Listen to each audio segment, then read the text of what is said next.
그래서 올해 마지막 설교를 무엇을 하면 좋을까 고민하다가 주일 마가복음 강의에서 제가 마가복음에 요즘 빠져 있어서요. 주일 마가복음 강의에서 지난 주일에 이어지는 오늘 본문으로 새해를 맞는 송구 영신 예배 설교를 해도 괜찮겠다라는 마음이 들었었습니다. 왜냐하면 오늘 본문이 신자의 가정에 주시는 메시지가 될 수도 있겠다 그런 생각이 들었고요.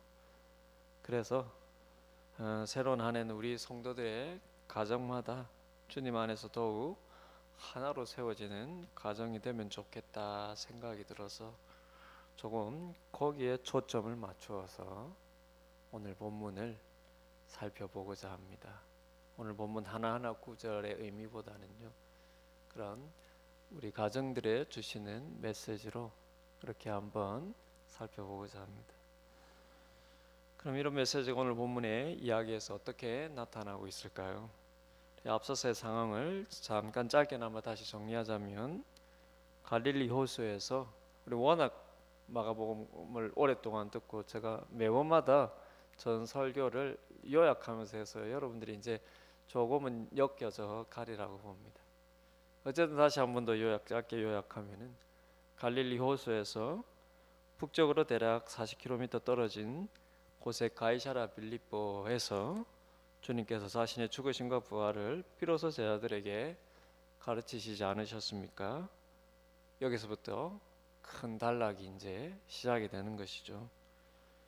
그래서 이 가이사랴 빌립보에서부터 이제는 다가오는 유월절 절기에 맞춰 점점 예루살렘으로 향하여서 남쪽으로 내려가기 시작을 하시는데요. 가이사랴 빌립보에서 변화산으로, 그리고 변화산에서 다시 갈릴리 가버나움으로 밑으로 내려오셨습니다. 그리고 가버나움 집에 와서는 제자들이 앞서 길에서 누가 더 큰 자인지를 놓고 논쟁한 것에 대해 하나님 나라에서는 섬기는 자가 더 큰 자라고 말씀해 주셨습니다. 여기까지 우리가 했죠. 이어지는 오늘 본문 1절을 보시면 이제 고향이자 주 사역지였던 갈릴리도 주님께서 떠나시고, 마지막이죠. 이제 예루살렘 내려가면 십자가에서 죽으시고, 이제 부활하시고 나면 다시 이제 갈릴리로 가는데, 마지막 갈릴리도 이제 떠나시고 유대 지경과 요단강 건너편으로 가셨다, 그렇게 기록되어 있습니다. 그럼 갈릴리에서 예루살렘으로 가는 여정길이죠. 요단강 건너편에 유대 지경인 걸로 봐서는 아마 이번에는 중간에 사마리아 지역은 가지 않으시고 요단강 건너편으로 해서 유대 지방으로 들어가려 하신 모양입니다. 주님은 그 여정에서도 모여든 무리에게 이전처럼 사역을 하셨습니다. 그러자 동시에 바리새인들과 서기관들도 바빠지기 시작합니다. 이미 예수님을 죽이기로 결의한 그들은 주님에 대한 대중들의 인기로 인해서 예수님을 의도적으로 흠집을 내기 위해 주님께 여러 가지 곤란한 질문을 던지기 시작합니다. 전에도 자신들과 다른 예수님의 가르침과 생각을 파악하기 위해서 질문을 던진 적이 있지 않았습니까? 하지만 지금의 경우는 성격이 조금 다릅니다. 이제부터는 일부러 대중들 앞에서 어떤 대답을 주님께서 하시더라도 곤란해질 수밖에 없는 덫과도 같은 질문을 던지기 시작하십니다. 그 첫 번째 덫의 질문이 바로 오늘 본문인데요. 2절을 보시면 바리새인들이 예수께 나와 그를 시험하여 묻되 사람의 아내를 버리는 것이 옳으니까, 이렇게 공격적인 질문을 하는데 알고 보면 이게 덫과도 같은 질문이랑 함정과도 같은 질문이란 것이죠. 이게 왜 예수님을 시험하기 위한 덫의 질문일까요? 사실 주님은 이미 오래전 산상수훈에서 결혼과 이혼에 대해 가르치신 바가 있었습니다. 아마 바리새인들도 주님의 그 가르침들을 이미 듣고 알고 있었을 것입니다. 그래서 그들은 더욱 이것이 예수님을 덫에 걸기 딱 좋은 주제라고 생각을 했을 거예요. 왜냐하면 이것은 두 가지 면에서 당시에 굉장히 핫한 주제였기 때문입니다. 굉장히 뜨거운 주제였기 때문입니다. 첫 번째는요, 이 이혼에 대한, 결혼에 대한 문제는 무엇에 있어서 핫하였느냐? 첫째는 정치적인 면에서 그랬습니다. 결혼이 왜 갑자기 정치적인 문제인가? 그러면 산상순을 통해 예수의 가르침이 세례 요한의 시각과 크게 다르지 않다는 것을 확인한 바리새인들은 어쩜 이것이야말로 예수를 정치적인 덫으로 몰 수 있는 좋은 기회라고 생각했을지도 모릅니다. 그럼 기억나시죠? 이전에 세례 요한이요, 갈릴리 분봉왕인 헤롯 안디바의 이혼과 재혼을 불법이라고 책망한 것으로 인해 목베어서 죽임을 당하지 않았습니까? 옥에 가두어지고요. 그리고 결국에는 죽임을 당했습니다. 그것도 단순한 이혼과 재혼이 아니라 이 헤롯 안디바가요, 이복 형제의 아내를 얻기 위해 일부러 이혼을 하고, 그리고 그 이복 형제의 아내, 그 아내도 실은 자신의 형제 뻘인, 이복 형제 뻘인 이제 여인이었죠. 다 가족 관계였는데요, 이혼하고 재혼하고 이것을 세례 요한이 책망을 했다가 그렇게 순교를 당했던 것입니다. 그러니 지금 바리새인들의 이 질문, 사람이 아내를 버리는 것이 옳으니까? 라는 질문은요, 곧바로 헤롯 안디바에게는 굉장히 예민한 질문인 거예요. 게다가 그러면 세례 요한의 명성과 그의 대중에 대한 영향력에도 불구하고 재혼한 아내를 위해서 어쩔 수 없이 요한을 이 헤롯이 죽이지 않았습니까? 헤롯은 세례 요한을 두려워했거든요. 대중의 영향력이 너무나 강해서요. 그건 정치인이지 않습니까? 그런데 이 아내에 대한 마음이 너무나 커가지고요, 그 아내가 그 딸을 통하여서 요구한 것, 세례 요한의 목을 요구한 것을, 그 요구를 들어주지 않을 수 없는 지경이 되었었죠. 우리가 잘 알고 있죠, 그 이야기를. 그러니 세례 요한을 죽이고 나서도 그러면 이 헤롯은 굉장히 두려움이 있었는데, 예수님에 대한 소문을 듣고는 혹시 세례 요한이 다시 살아난 거 아니야? 라고 생각할 정도로 굉장히 불안해했던 것입니다. 그러니 헤롯에게 이토록이나 민감한 이혼의 문제를, 그것도 일부러 예수님께 던진 것은요, 헤롯과 세례 요한 사이의 갈등 상황을 예수님에게 제안하려는 의도가 이 바리새인들에게 다분히 있다는 것입니다. 안 그래도 세례 요한이 살아났나 하고 예수님을 주목하는데, 예수님도 세례 요한과 같은 이혼과 재혼의 생각을 말한다면은요, 굉장히 헤롯에게는 돌아버릴 일이지요. 하지만 주님은 그런 덫을 조금도 두려워하지 않으십니다. 그걸 왜 몰랐겠습니까? 그러나 그것을 조금도 두려워하지 않으십니다. 왜입니까? 인간적으로 생각해 보면요, 어차피 주님은 지금 죽임 당하러 예루살렘으로 가시는 길이에요. 뭐가 두려울 게 있겠습니까? 그 죽음은 권력자에 의한 정치적인 죽음이 아니라 유월절 어린 양이 되셔서 우리의 죄를 사하시려는 대속적인 죽음이니까요. 주님께서 우리를 위한 대속적인 죽음을 위해 정치지도자들에게 그 몸을 내어준 바 될 텐데, 헤롯 안디바의 여러분 그 경계를 예수님께서 지금 두려워하실 이유가 뭐가 있겠습니까? 오히려 주님은 그분을 함정에 빠뜨리려는 바리새인들에게 다른 질문을 되던지시면서 당시 결혼과 이혼에 관한 그들의 잘못된 탐욕을 들춰내버리시는 거예요. 이 바리새인들이 덫을 걸려고 하다가 예수님한테 된통 당하게 되는 것입니다. 이게 바로 당시 이혼과 재혼이란 주제의 두 번째 핫한 면인데요, 첫 번째 핫한 면은 정치적인 문제라고 했죠. 두 번째 핫한 면은 성경 해석의 문제입니다. 이혼과 재혼에 대한 구약 말씀을 해석하는 데 있어서 바리새인들과 주님의 가르침이 달랐던 것입니다. 아마 바리새인들이 이런 면에서도 이혼과 재혼의 주제는 예수를 공격하기에 좋은 논쟁거리라고 생각했는지도 모릅니다. 왜냐하면 이혼과 재혼에 대한 예수의 가르침은 당시 보편적인 유대인 남자들을 아주 불편하게 만드는 것이었거든요. 그러니 많은 유대인들에게 반감을 사기에 딱 좋은 주제인 것입니다. 그러나 주님은 사람들의 인기를 위해 하나님의 말씀을 왜곡도 타협도 조금의 축소도 전혀 하지 않으셨습니다. 주님께서 오신 목적이 사람들의 인기가 아니라 반대로 사람들의 잘못된 가치관과 삶을 바르게 잡아주시기 위함이지 않습니까? 그래서 이들의 의도가 어떠하든 그로 인해 주님께서 다수의 대중들에게 어떠한 오해를 사거나 혹은 인기를 잃으시더라도 주님은 하나님의 뜻과 계명에 있어서는 한 채의 양보도 없이 그들의 잘못된 생각과 맞서시고 끝내 바른 길을 보여주셨습니다. 그런데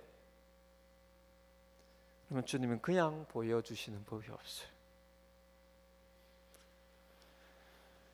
그들의 잘못된 생각을 맞서는데 주님께서 하나님의 바른 말씀의 그 의미와 해석을요 그냥 보여주시는 법이 없으세요.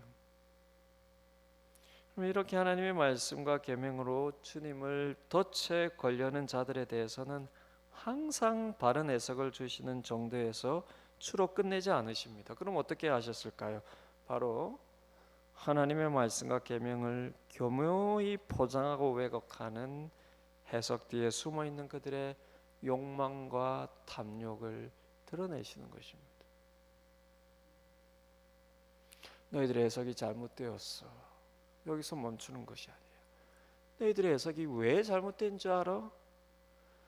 너희 뒤에 있는 욕망과 탐욕 때문이야. 이거 들춰내버리시는 거예요. 그러니 덫에 걸려다가 그들이 된통 그들이 포장하고 위장하고 있는 그들의 속마음이 들켜버리는 거예요. 그러니 예수님의 성경으로 덫에 걸려 하다가 우리 자신의 부끄러운 면이 드러나니 얼마나 더 열이 받고요. 그래서 예수님을 죽이려고 이를 갈며 더 거칠게 들지 않았겠습니까? 그런데도 주님 또한 멈추지 않으시고 욕망과 탐심으로 포장된 그들의 거짓된 경건을 주님 역시 계속 드러내시는 것입니다. 이게 어디까지 갑니까? 예루살렘 입성하시고도요 계속해서 그들이 덫에 질문을 하고 주님이 답하시는 것 속에 여러분 보십시오. 이 긴장이 계속 팽팽합니다. 너희들의 잘못된 해석의 문제 더 너머에 하나님의 말씀이 잘못된 게 아니라 그 말씀을 너희들이 왜곡하는 너희 마음의 욕망과 탐심을 봐라. 그러면서 여러분 그분의 백성들에게는 참된 경건이란 무엇인지 하나님의 계명의 참된 임의 뜻은 무엇인지를 그러면서 가르쳐 주시는 것입니다. 오늘 본문의 이혼과 재혼의 문제도 마찬가지예요. 이혼과 재혼의 문제에 있어서 이렇게 해야 하는 게 맞는지 저렇게 해야 맞는지를 묻는 그들에게 주님께서 오히려 되던지시는 질문은요 이혼과 재혼에 대한 너희의 성경 해석과 너희 규범 속에 있는 더러운 너희 욕망과 탐욕을 먼저 보라는 거예요. 이혼의 규정이 탁 이러면 이혼할 수 있고 탁 이러면 이혼 못하고 이 지금 세비 규정의 문제가 아니라 너희들이 그렇게 규정하는 그 너머에 있는 너희 탐욕과 욕망을 바라는 거예요.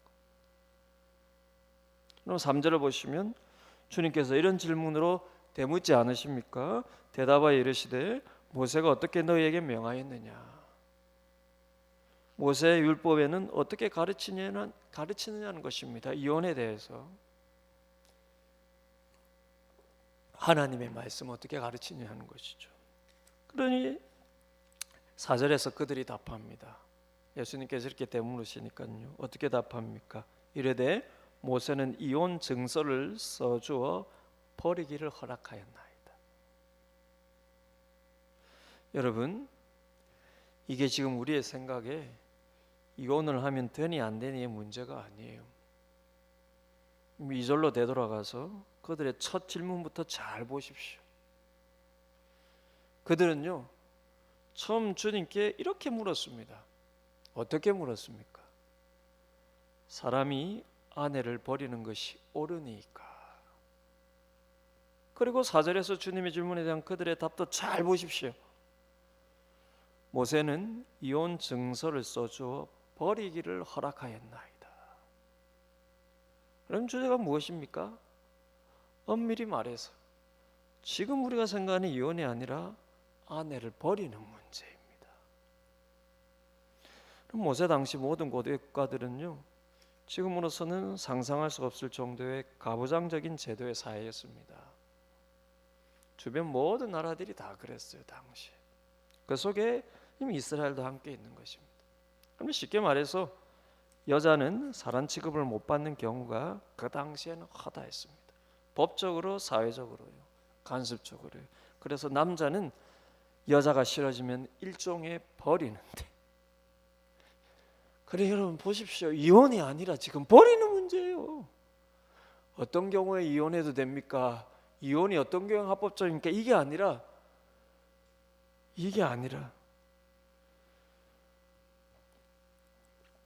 아내를 버리는 것이 옳으니까 모세는 이혼 정서를 써주어서 아내를 버릴 수 있도록 허락하였습니다.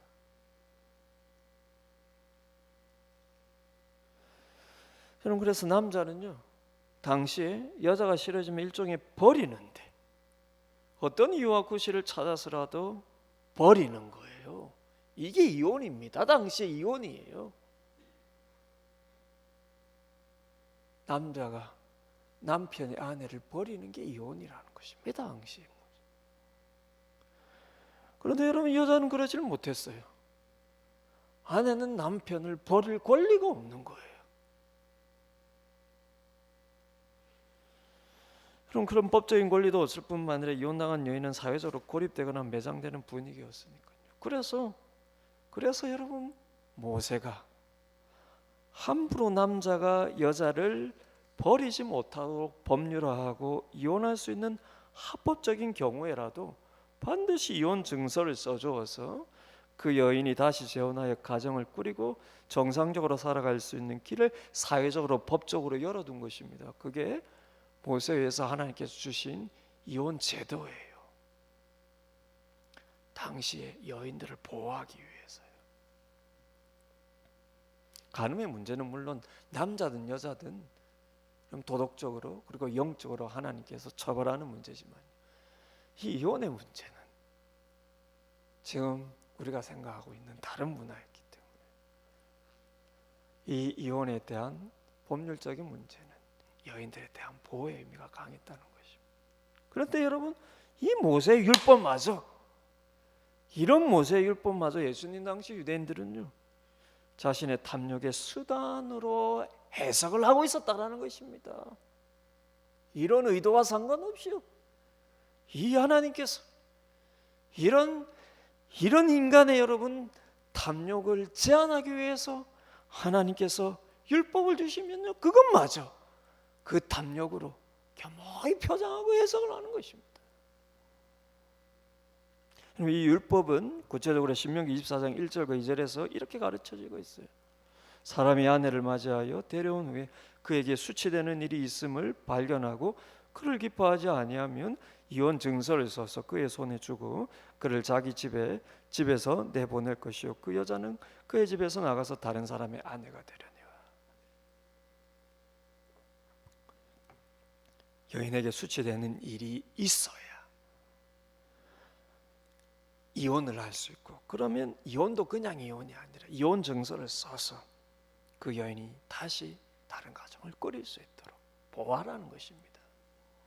근데 문제는요, 사람이 아내를 데려온 후에 그 아내에게 수치가 되는 일이 있음을 발견하고는 그를 기뻐하지 아니하면, 이 부분이에요. 왜 이게 문제냐면, 무엇이 아내에게 수치되는 일인지에 대해서는 신명기가 명확하게 말해주고 있지 않기 때문입니다. 그래서 여러분, 아내에게 수치되는 일이 있음을 발견하고 그를 기뻐하지 아니하면 이혼 증서를 써주어라 했는데, 그럼 뭐가 남편의 아내에 대해서 수치스럽게 여기는 문제인가? 여기에 대한, 여러분, 예수님 당시 유대인 율법학자들 사이에는 두 파가 있었는데 이 부분에 있어서 이 두 파 해석이 달랐습니다. 실제 당시에요. 한 학파는요, 이 아내의 이 수치를 가늠과 같은 성적인 문제로만 본 반면에 다른 학파는 아주 넓게 해석을 했는데, 그야말로 남편이 기뻐하지 않는 일은 다 아내의 수치로 본 것입니다. 그러니 여기에는 상당히 주관적인 요소가 많은 거예요. 참 들어보시면 기도 안 찰 노릇인데요. 한번 들어보십시오. 이게 당시에는 여러분 통용되는 그런 해석이었으니까요. 웃깁니다. 그럼 아내 예를 들면 이런 거예요.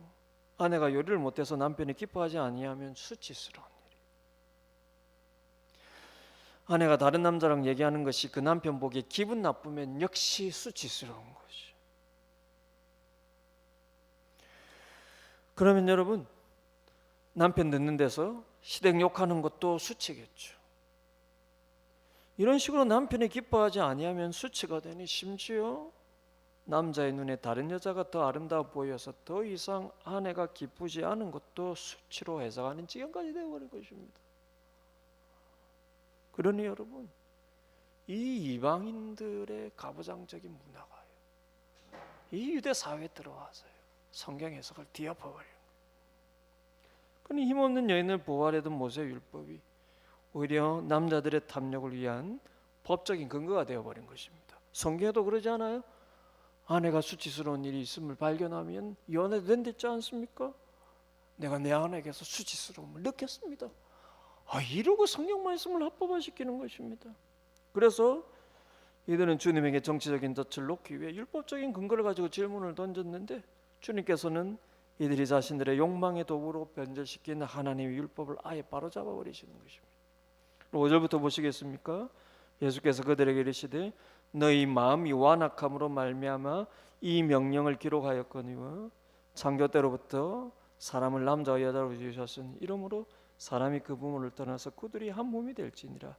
이러한즉 이제 둘이 아니요 한 몸이니 그러므로 하나님이 짝져 주신 것을 사람이 나누지 못할지니라. 무슨 말입니까? 네 기분 따라 함부로 버리지 못한다는 것입니다. 가족은 네 기분 따라 함부로 버릴 수 있는 게 아니라는 거예요.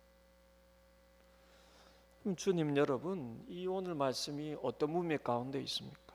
주님은 앞서서 하나님 나라에서 누가 큰 자인지에 대해 말씀하시면서 지극히 작은 자, 사람들에게 가치 없게 여겨지고 사람들의 이익에 쓸모없게 여겨지는 연약한 자를 존귀히 여기는 자만이 하나님 나라에 합당한 자라고 말씀하지 않으셨습니까? 이어지는 오늘 본문도 마찬가지입니다. 그 주제 아래에서 누가 너희가 존귀하게 여겨야 할 지극히 작은 자인가? 가장 먼저는 너의 가장 가까운 아내여야 한다는 것입니다. 누가 너희가 섬겨야 할 가장 연약한 자이고 누가 너희가 불쌍히 여겨야 할 가장 작은 자인가? 가장 먼저는 너의 자녀여야 하고 너의 가족이어야 한다는 것입니다. 여러분 웃기죠? 자기 가족을, 자기 자녀를 불쌍히 여기지 못하면서 여러분 교회에서 남의 사람들 헌신하고 봉사한다면 얼마나 웃긴 일입니까? 얼마나 가증스러운 일입니까? 얼마나 거짓된 일입니까?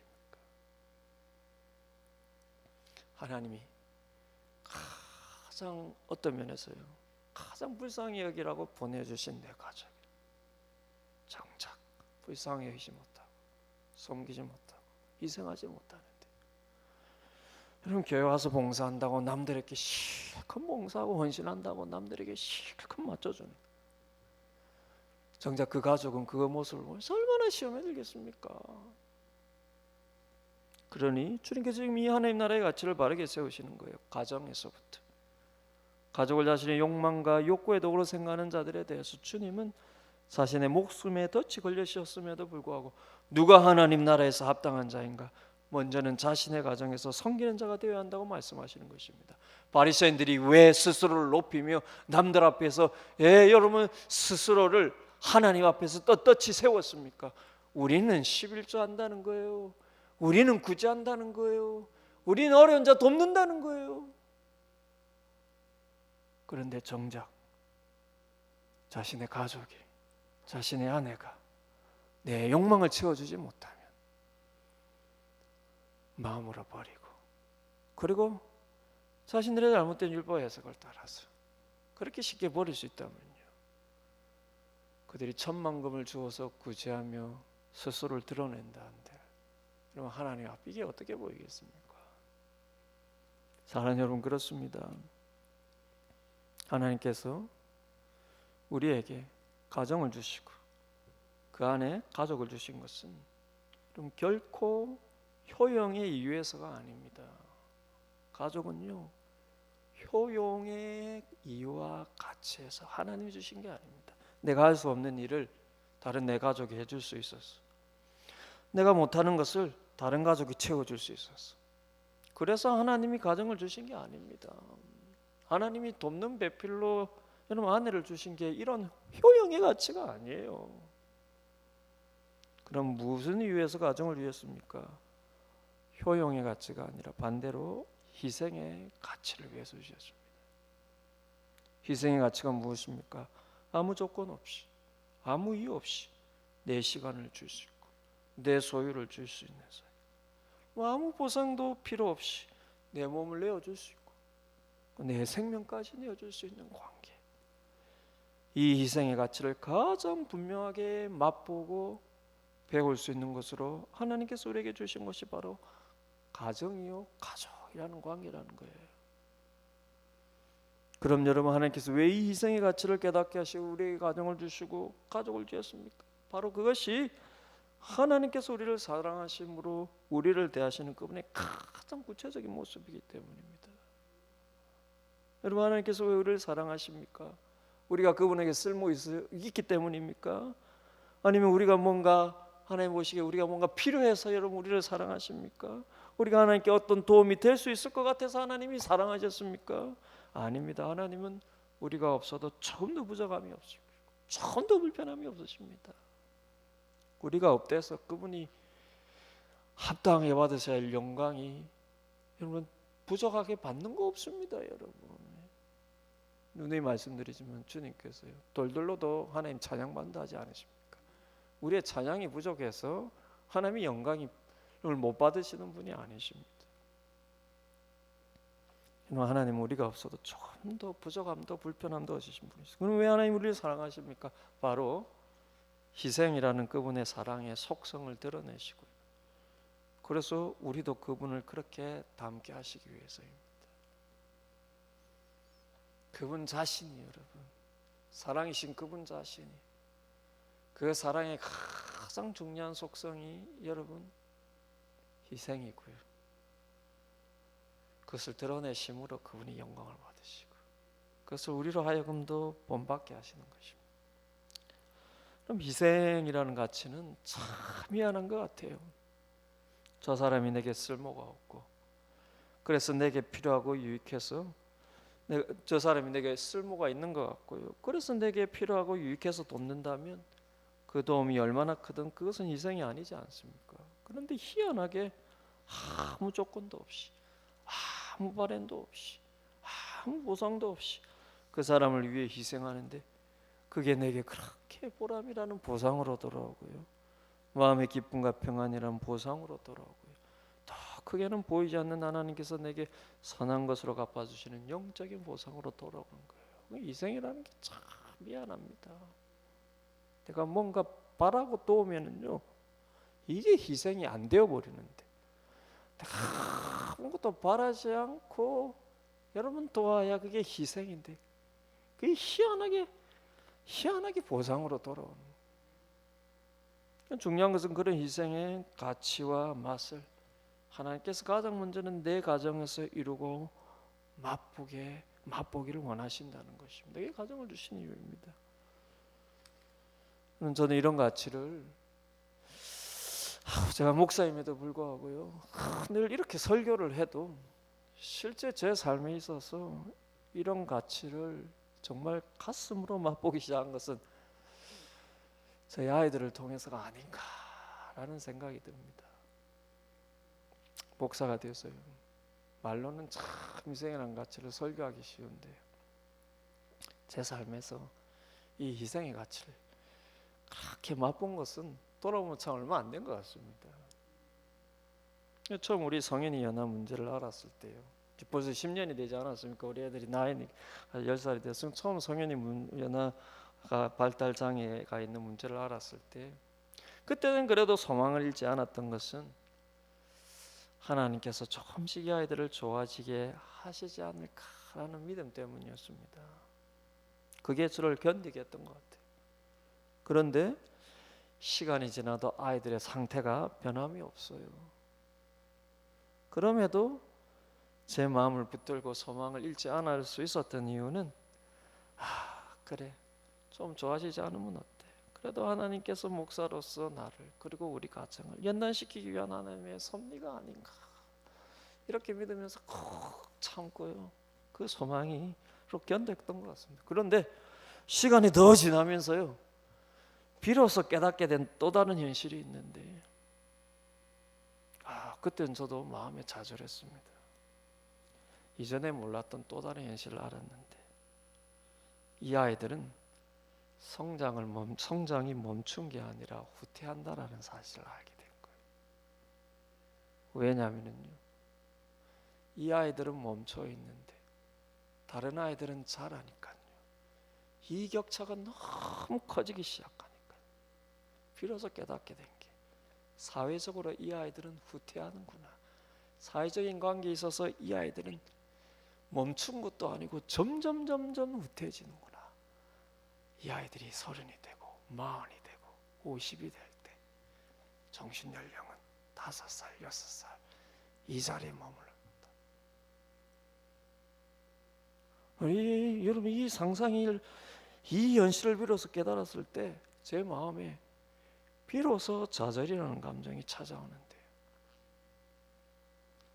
저도 모르게 하나님 앞에, 하나님, 이런 놈을 한 놈도 아니고 두 놈이나 맡기신 이유가 도대체 뭡니까?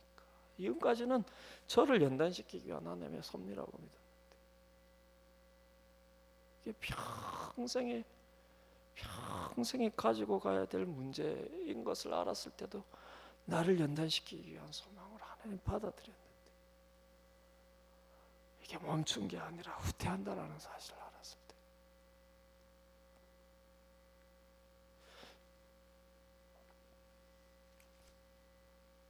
전제 마음에, 하나님, 이 아이들이 내 삶을 갉아먹고 있습니다.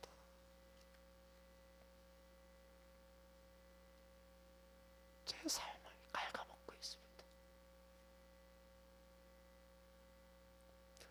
왜 두 놈이나 주셔서 제 삶을 갉아먹습니까? 이 아이들은 사회적으로 점점 후퇴해가고, 저희 몸은 점점 늙어가고,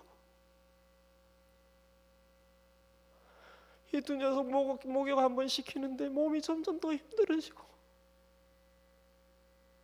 왜 저희 삶은 이렇게 갉아먹고 있습니까? 저 너무나 답답해서 목사이지만 그런 마음이 한번 들었었는데,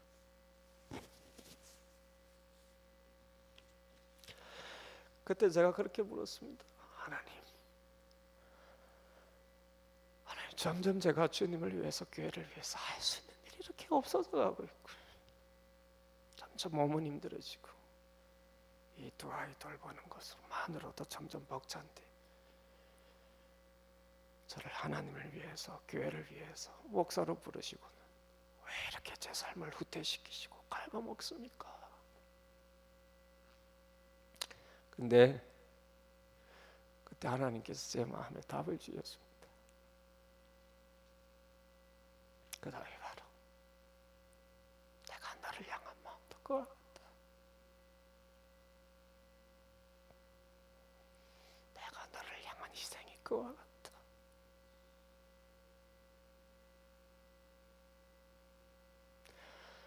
내가 내 삶을 내어놓을 만큼, 내 삶을 희생할 만큼 나는 네를 그렇게 사랑하고, 나는 네가 그렇게 좋다. 나는 너를 위해서 내 생명을 다 버리고 희생한 것이 조금도 외스럽지 않고 아깝지 않다. 제가 마음으로 펑펑 울었습니다. 펑펑 울면서요, 하나님, 이 두 아이만 돌보면서 내가 내 평생을 인간적으로 잃는다 하더라도 이것이 내 삶의 행복이 되게 해주옵소서. 이 희생이 제 삶의 행복이 되게 해주옵소서. 주님이 나를 위해 하신 희생에 주님의 마음이 그렇게 행복하셨다면 우리 가정에 주신 이 두 아이로 하나님 내 삶이 가해가 먹여지는 듯한 이것이 내게 행복이 되게 해주시고 그렇게 느껴지게 해주옵소서. 제 시각이 너무 크게 변한 것 같아요. 제 시각이 참 많이 변한 것 같습니다. 제가 어느 순간부터 우리 성인이 연하를 대하는 제 눈빛이 참 많이 달라진 것 같습니다. 물론 요즘도 사고를 치는데 이 습관들이 바뀌어서요. 사고 종류가 점점 달라집니다. 요즘 우리 성현이한테 생긴 버릇이 보일러 전원을 끄는 버릇이, 그 조그만 불빛을 끄는 게 그게 재밌나 봐요. 그게 한번 집착이 들면 얘네들은요. 샤워하다가도 갑자기 찬물로 바뀌는 경우가 너무 찬물로 바뀔 때마다 하성아 그러면 하성이가 예 하고 보일러 핸드 가서 켭니다.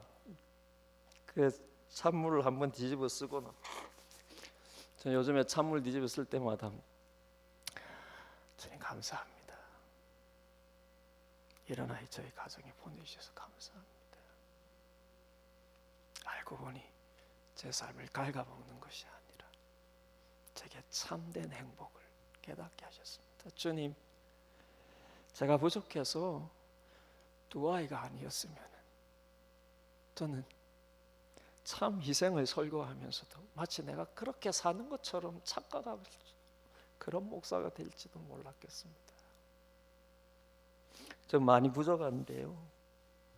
많이 부족하고 이런 말할 또 자격이 그렇게 크지는 않지만 그럼에도 이 두 아이가 제 삶을 갉아먹는 것이 아니라 저희 삶을 갉아먹는 것이 아니라 저희에게 하나님이 인생을 만드시고 우리를 구원하시면서 우리에게 주시는 참된 복이 무엇인가, 참된 행복이 무엇인가 진심으로 배우게 하시고 그것을 저의 감정으로 느끼는 자리까지 할 정도로 훈련시키시는 것 같아요. 그래서 이 아이들이 저는 그렇게 좋습니다. 제가 좋으니까요. 우리 성현이 연아가 사고를 치고 사고를 치는데도 제가 웃으니까요. 이 아이들도 지가 사고를 치는지도 모르고 저를 보면서 또 웃고 행복해하고 그것이 참 좋습니다. 사랑하는 여러분, 하나님이 가정을 주신 것이 그 이유인 줄 압니다. 내 삶을 서로가 갉아먹고 있는 것이 아니라 서로 희생함 속에서 그 속에서 참된 행복을 느끼고 주님이 우리를 위해서 희생하신 것이 주님에게 그렇게 기쁨이고 즐거움이었고 우리를 위해서 자기 생명 내어주신 것이 그렇게 아깝지가 않고 너무나 행복한 우리가 그 십자가 은혜, 십자가 사랑의 가치를 여러분 어디서 배워야 되겠습니까? 가정에서 배워야 하는 것입니다. 서로를 위해서 희생하고 배려하고 자기를 내어주는 것이요.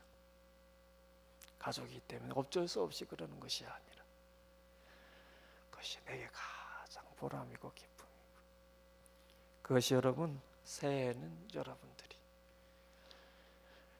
나로 인하여서 가장 행복을 느끼고 나로 인하여서 가장 기쁨을 느끼고 나로 인하여서 가장 즐거움을 느끼는 사람이 가장 먼저는 여러분의 배우자가 되게 하시고 여러분 자녀가 되게 하시고 여러분 부모가 되게 하시고 그래서 여러분 진짜 희생의 가치를 여러분 가정에서 먼저 배우시고 그리고 나누시고 그것이 자연스럽게 여러분 이웃에게 우리 영적인 가족들에게 그렇게 이어지는 그런 복된 이제 올해가 되어버렸습니다. 그런 복된 올해가 되시기를 주님의 이름으로 축복을 드립니다.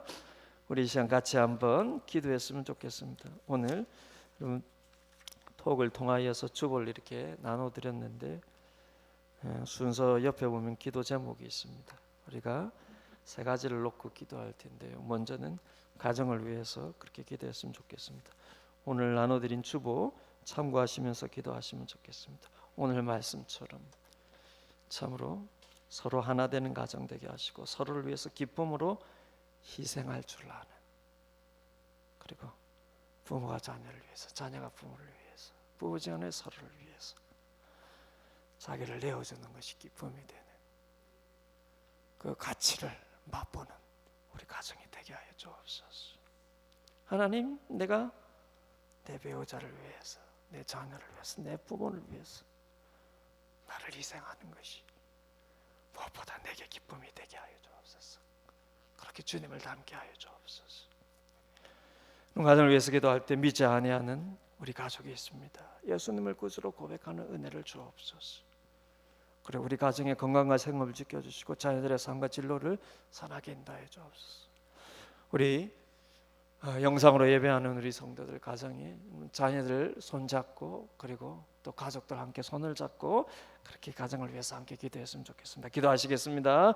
은혜로우신 아버지 하나님, 오늘 마지막 아버지 말씀을 우리에게 주심을 감사를 드립니다. 주님께서 우리에게 가정을 주시고 또 가족을 주시니 하나님, 하나님의 속성인 그 사랑의 가장 귀한 희생이라는 가치를 아버지 우리로 맛보고 또 배우게 하시기 위함인 줄 압니다. 주님께서 우리를 지으시고 구원하시고 자기를 내어주실 만큼, 자기의 생명을 내어주실 만큼 그 희생이 주님에게 그렇게 우리를 사랑하심으로 인하여서 그 희생이 주님 앞에 정작 가장 기쁨이고 즐거움이었던 것처럼 그런 주님의 사랑의 속성을 우리로 가정에서 배우게 하시기 위해서 가족을 주셨는 줄 압니다.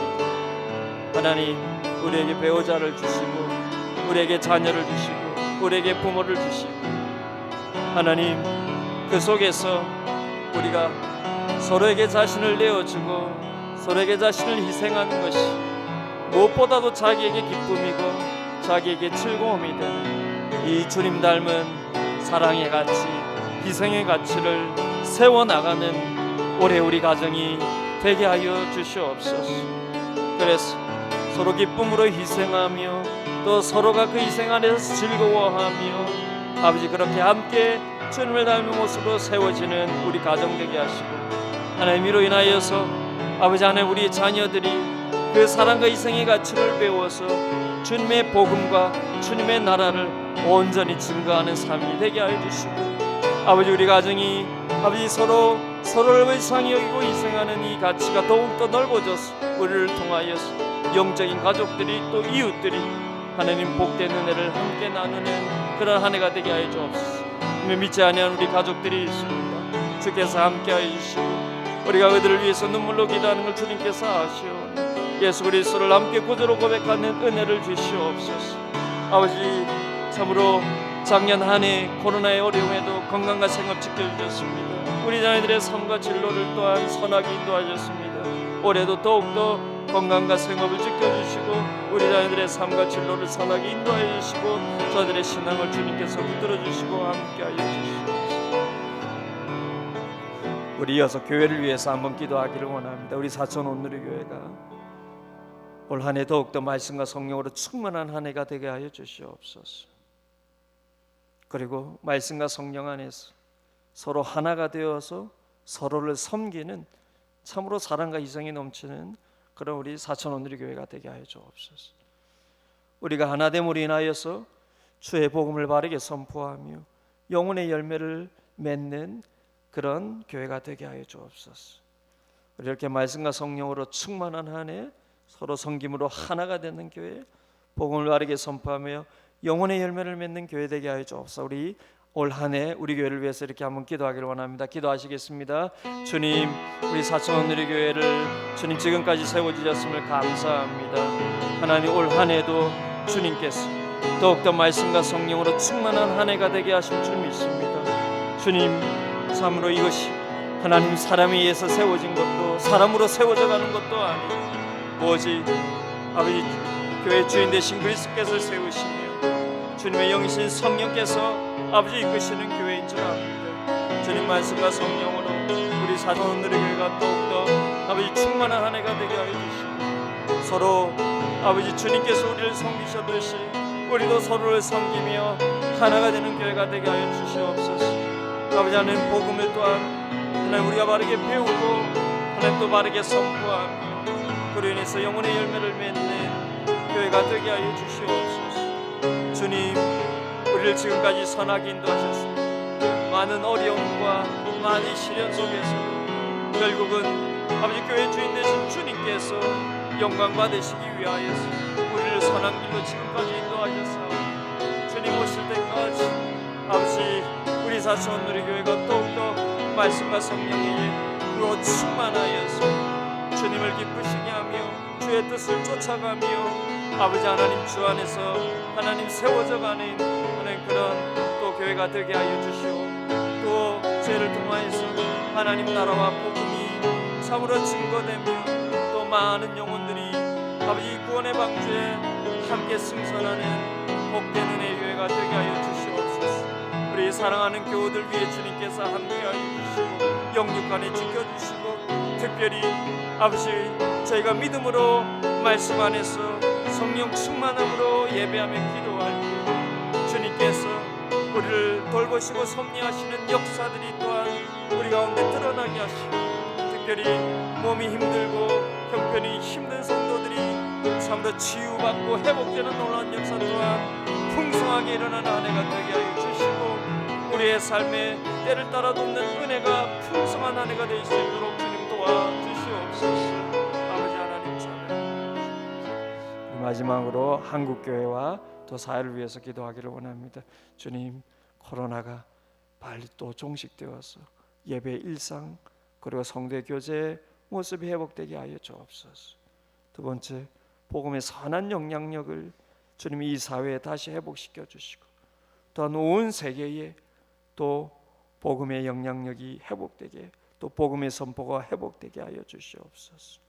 또 하나님, 코로나 문제가 빨리 해결될 수 있도록 백신과 치료제가 또 속히 진행되고 또 그것이 효과를 발휘하게 하여 주시옵소서. 이렇게 또 예배 일상의 회복, 복음의 영향력의 회복, 또 코로나로부터 회복되게 하여 주시옵소서. 세 가지를 놓고 기도하시겠습니다. 은혜로우신 아버지 하나님, 감사를 드립니다.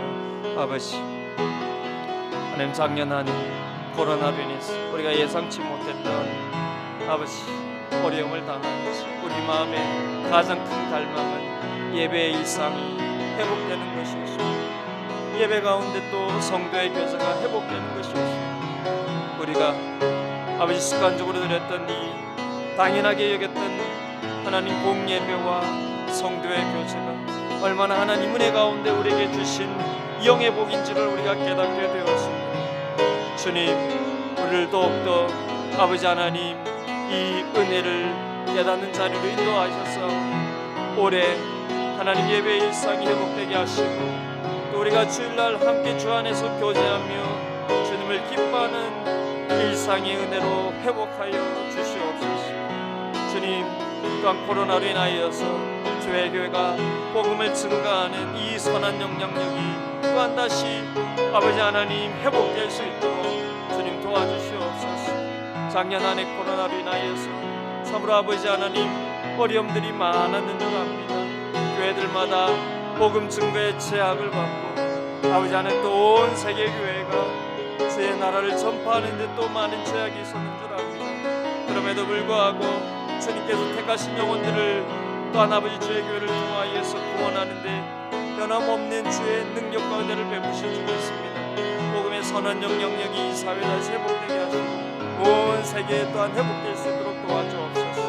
또 이를 위해서 하나님 코로나 문제가 실질적으로 해결되게 하여 주시옵소서.